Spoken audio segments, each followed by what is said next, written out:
le bras droit de Didier Raoult et que je salue en direct de l'IHU de Marseille.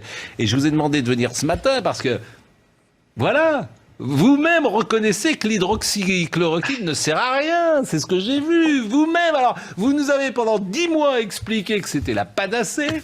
Tout ça pour, dans une lettre publiée le 4 janvier sur le site National Center for Biotechnology, l'équipe du professeur Raoult a admis que le médicament antipaludique ne permettait pas de réduire la mortalité du Covid-19. Franchement, vous êtes gonflés. Donc nous, on vous a suivi depuis 10 mois et à l'arrivée, vous dites que ça sert à rien. Pas moi. Bonjour. Écoutez, Bonjour. j'adore votre style et votre introduction. J'imagine que votre but n'est pas de relayer également cette fake news. Et j'ai été comme vous abasourdi quand j'ai vu que le tweet d'un étudiant, et attention, il y a de très bons étudiants qui sont capables de lire la littérature, a été relayé en 24 heures par la presse écrite ou par sa traduction web, pour ce qui est une fake news. Bien entendu, nous n'avons jamais changé d'avis. Il est vrai que la première étude montrait un paramètre qui était la diminution du portage du virus et donc la durée de la contagion grâce au traitement hydroxychloroquine, azithromycine. C'est pour cela que nous l'avons utilisé et par la suite, d'autres études que nous avons menées ont montré une diminution par 2. Lorsque nous avons publié une étude sur plus de 3000 patients, une par 2 de la mortalité dans les populations fragiles et par 2 dans les EHPAD. Donc, écoutez, je suis très heureux de faire cette mise au point, mais non seulement nous n'avons pas changé d'avis, mais de nombreux pays et de nombreux médecins, quand ils ne sont pas interdits de prescrire, bien entendu, ou empêchés, continuent d'utiliser ce traitement. Et je m'exprime là comme universitaire, je ne fais pas de recommandations. Mais donc, en résumé, fake news. Et merci d'arrêter de relayer tout ça, mais vous n'y êtes peut-être pour rien. Non, mais vous avez raison, parce que tout le monde s'est jeté là-dessus, évidemment, les anti-Raoult, et puis, disons-le, moi j'ai pas d'avis sur là-dessus, mais je constate quand même que les médias mainstream ont choisi leur camp, et que l'hydroxychloroquine, en gros, c'est mal. Mais comme je peux pas savoir si c'est bien ou pas, parce que... Ils n'ont pas dit c'est mal, ils ont dit que c'était non, mais efficace. oui, que ça sert à rien. Vous maintenez, et c'est ça qui est difficile pour nous, vous maintenez que ça soigne. Monsieur Parola, vous avez des malades qui sont soignés avec l'hydroxychloroquine, que vous associez à l'azithromycine, et vous maintenez depuis 10 mois que ça soigne. Bon, comme vous avez, oui, bien sûr, nous avons lui donné, vous avez des malades en face de vous, je suis démuni. Je veux bien vous croire. Laurent Geoffrin ? Il se trouve que j'ai lu le bulletin de la pharmacologie française, de la Société française de pharmacologie, qui fait, je ne connais pas cet organisme, enfin il a l'air sérieux, et qui fait la liste des études. Bon, il y en a 12, 15, 16, je ne sais plus combien. Aucune ne dit que ça marche. Aucune. Bon, Monsieur Parola, aucune ne dit que ça marche. Peut-être que ça a été... Ça marche à Marseille, peut-être. Ça a dû être censuré par je ne sais pas qui, où il y a eu une intervention divine, je ne sais pas quoi, mais enfin, j'ai eu 16 études, aucune ne dit que ça marche. Est-ce que ce que dit Laurent Geoffrin est factuellement juste ? Je ne suis pas là, moi, je lis les études. Pardonnez-moi, mais je ne suis pas là pour faire de l'humour.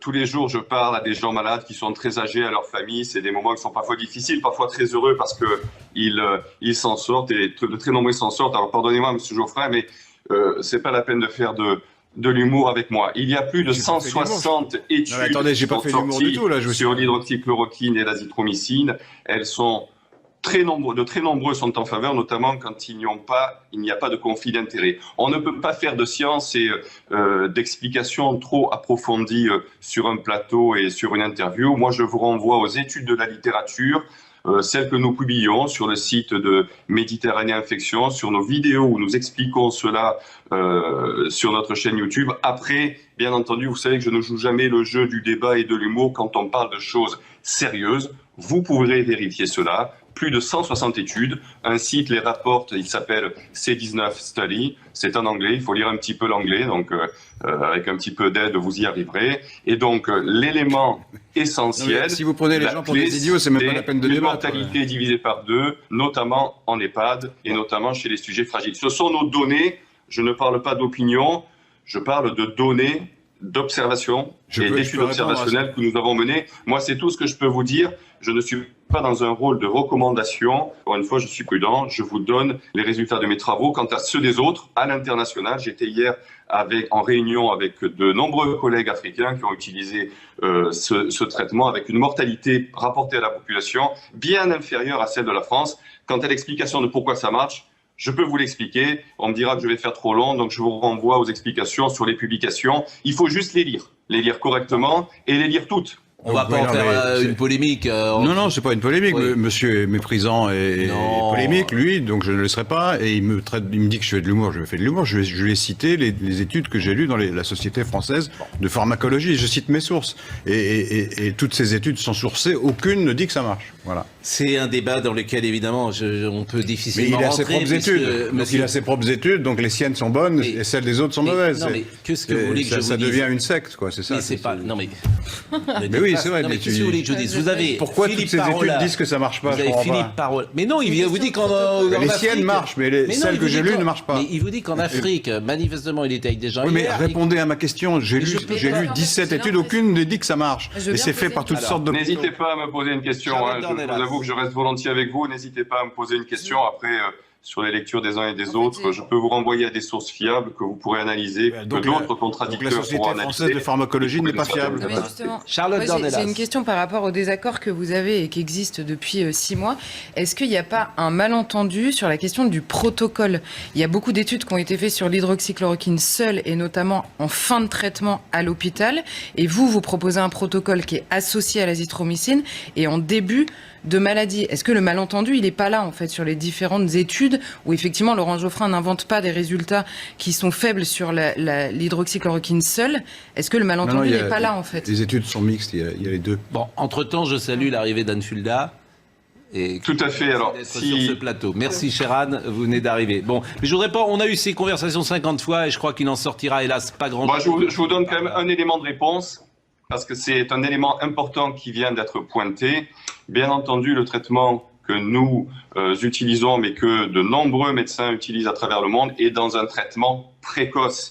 Et ça a été, souvenez-vous, une erreur des messages de mars-avril, restez chez vous jusqu'à étouffer. Non, au contraire, il faut un diagnostic précoce, un traitement précoce. Et oui, c'est dans le traitement précoce que l'association que nous utilisons avec bien d'autres, hydroxychloroquine, azithromycine, empêche l'évolution vers des formes graves. Ça a été montré. Si vous utilisez ça dans des malades qui arrivent trop tard à l'hôpital, le traitement marchera moins bien. Donc c'est bien sûr un traitement précoce. Et c'est peut-être de là que vient une ambiguïté parmi bien d'autres facteurs. Vous avez déjà ici parlé de conflits d'intérêts ou de conflits d'opinion. Pas du tout. Les études que j'ai lues font état ont utilisé tous les protocoles possibles et imaginables avant, après, pendant, un peu, pas beaucoup. Non, mais moi, ce qui m'ennuie, lié à un autre médicament, etc.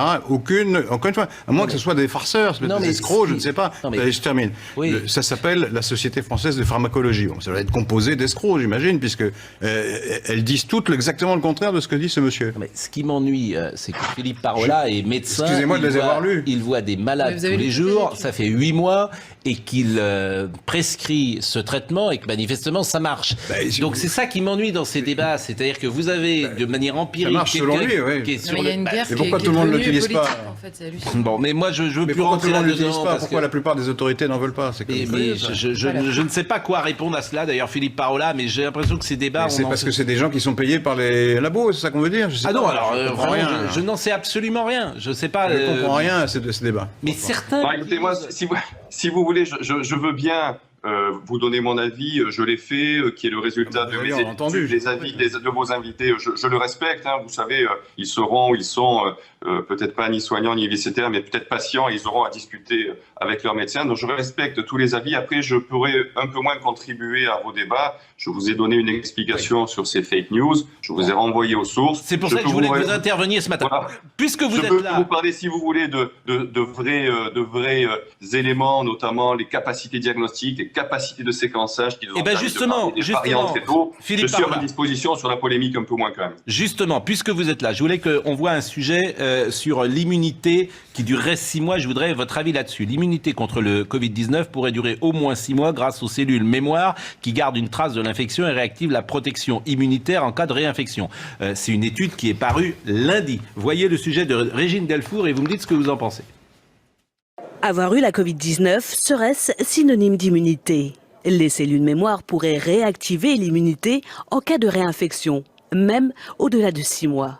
Le corps fabrique des anticorps, notamment grâce aux lymphocytes. Ce qui se passe après quelques semaines ou quelques mois, c'est par exemple que ces lymphocytes très actifs qui produisent des anticorps vont progressivement disparaître et un petit groupe de lymphocytes B et un petit groupe de lymphocytes T qu'on appelle mémoire vont aller se stocker dans l'organisme et vont rester là pendant des mois, pendant des années. Alors en fait, ces cellules mémoire vont être réactivées si vous rencontrez une deuxième fois l'agent pathogène. Cette immunité pourrait l'être aussi pour les différents variants de la Covid, selon certains professionnels de santé. Il y a des études qui suggèrent que le fait d'avoir rencontré des coronavirus peut favoriser une réponse, une protection contre de nouveaux coronavirus par des réactions croisées. Si une immunité pourrait nous protéger en cas de réinfection, elle ne nous empêche pas d'être transmetteurs du virus. Il reste donc indispensable de continuer d'appliquer les gestes barrières et la distanciation sociale. Bon, d'abord, est-ce qu'on peut aujourd'hui tirer des conclusions? Est-ce qu'il faut encore attendre cette immunité? Est-ce qu'elle est supérieure à 6 mois si on a eu le coronavirus, qu'on a fabriqué des anticorps? Et puis la même question se pose pour le vaccin, Philippe Parola. Écoutez, je vais vous répondre rapidement car je n'ai plus que quelques minutes, mais effectivement, le fait qu'il y ait des variants, nous les avons décrits très tôt à Marseille, le variant de l'été, Marseille 2, le variant actuel, Marseille 4, nous avons le variant anglais, le variant brésilien, le variant sud-africain. La question, c'est est-ce que le fait qu'il y ait des variants va diminuer l'efficacité des vaccins? C'est-à-dire, est-ce que le fait d'avoir été infecté par un variant nous protège d'un autre variant?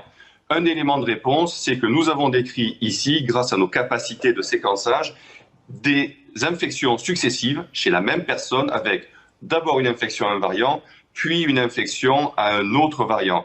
Ce qui veut dire que l'immunité, si elle existe, ce qu'on espère, n'est pas totale, et ce qui veut dire aussi que vraisemblablement, les vaccins ne seront pas efficaces à 100%.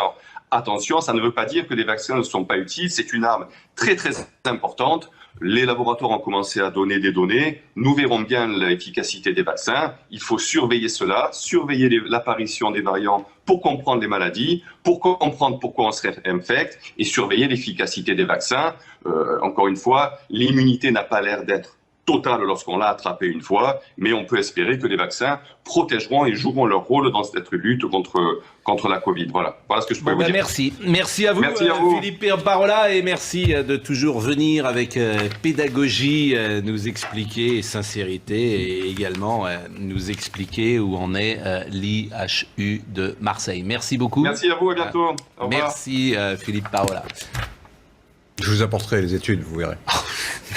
Mais non, parce que ce monsieur considère implicitement que c'est des farceurs. Mais jamais il dit ça. Si, il dit non, je vous assure. C'est vous qui avez sorti le mot. Mais je vous assure, jamais. Implicitement. Je pense qu'il en. Mais comment vous pouvez expliquer que la plupart des gouvernements et comment vous pouvez expliquer mais pareil. c'est ses études à lui. Elles sont contestées par les autres. Mais c'est pas mais on parle pas de la même chose. Je crois que Charlotte l'a dit très justement. Comme on parle pas de la même chose. Je vais vous dire ce qui me fatigue. Je l'ai dit en plus hier. C'est que ce qui me fatigue, c'est que, et c'est pour ça que j'ai voulu que Philippe Parola vienne ce matin, parce que je passe mon temps à dire que j'ai pas d'avis, et je vous jure que c'est vrai.